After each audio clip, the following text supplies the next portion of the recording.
Smile was made in the 2000s, and if I watched this movie when I was younger, then I would have really been scared of this movie. And today, since I'm older, this movie just crazy good. Just really good.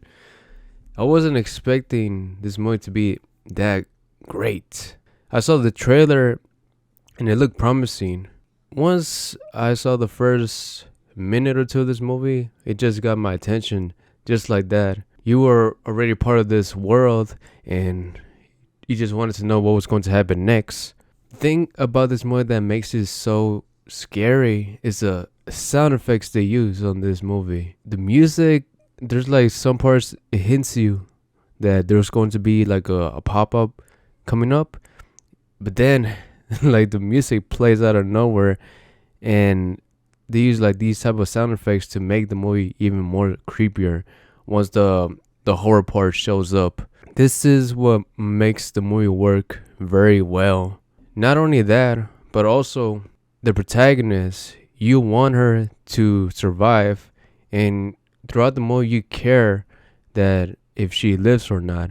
And the cool part is that in other movies we never really got to see a psychiatrist having issues with hallucinations, and this like was the first for me. I haven't seen a movie that just focuses on the psychiatrist and just her hallucinating stuff. It wasn't just hallucinations, it was actually real to her, but nobody else couldn't look at the thing that was actually smiling at her. And by the way, just the smiling alone throughout the movie for like the characters that she was looking at, it was just really creepy. But what makes it even scarier was the sound effects they were using throughout the movie, like I said before. Man, this movie was one of the best movies, if not the best movie I've seen in 2022. It really did get my attention, and probably I might going to have to put it in the top horror movies I've ever seen ever, because it's just actually that good. I give this movie a perfect 10. One, it had a good storyline, and the second one is that the scenes where the horror takes place were actually very scary. It wasn't like something groundbreaking, like say like Avatar or something like that, but it's still a really good horror movie to watch with friends.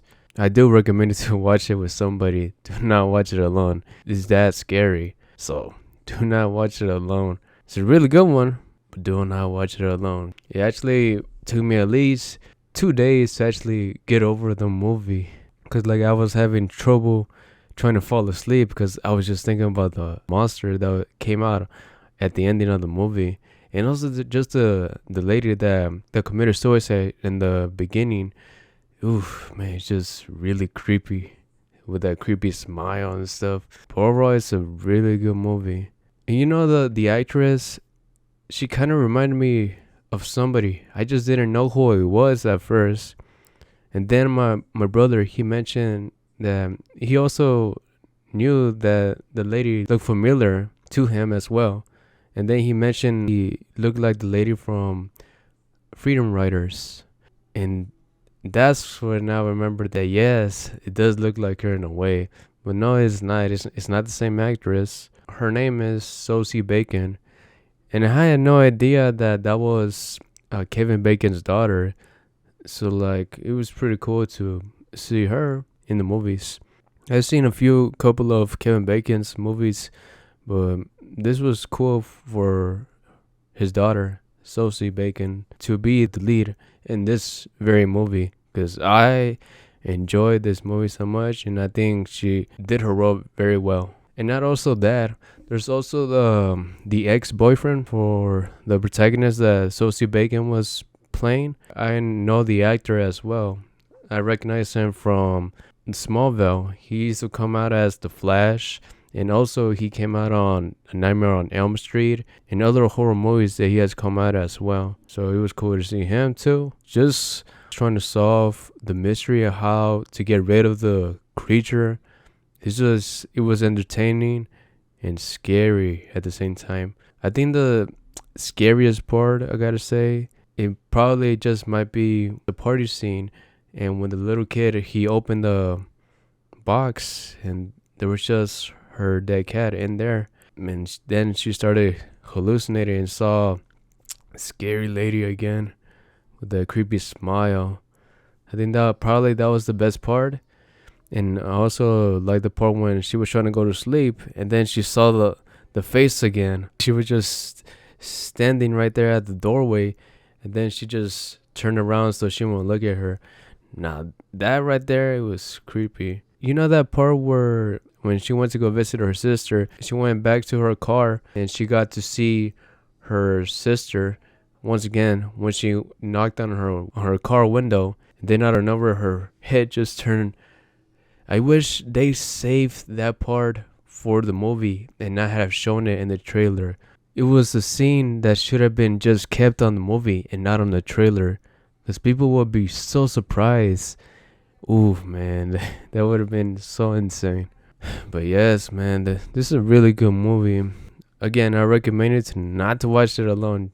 Watch it with somebody, okay? And you know the crazy part is, this movie has already made $200 million on the box office, and they probably might make a second one, but I don't know if they should actually make another movie. This should just be a cult classic. Just like how Jennifer's Body, they did not make a second movie, I believe they should not make a sequel for this movie. It's just perfect. Just a really good movie that people can just watch it again and just keep talking about it over and over again. I believe a sequel is not good for this movie. You know the crazy part is, this movie wasn't supposed to be on theaters. It was just mostly going to be streaming on Paramount Plus.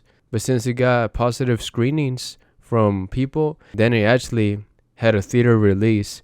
And I'm actually glad that they actually did that, because this movie deserves the recognition and the love from all the horror fans around the world, because this movie was good and I recommend it to you to watch it. But don't watch it alone. Alright guys, that is it for this video. Thank you so much for watching. If you enjoyed this video, make sure to give this video a big thumbs up and also subscribe to the channel for more videos like these. As always, live to the fullest.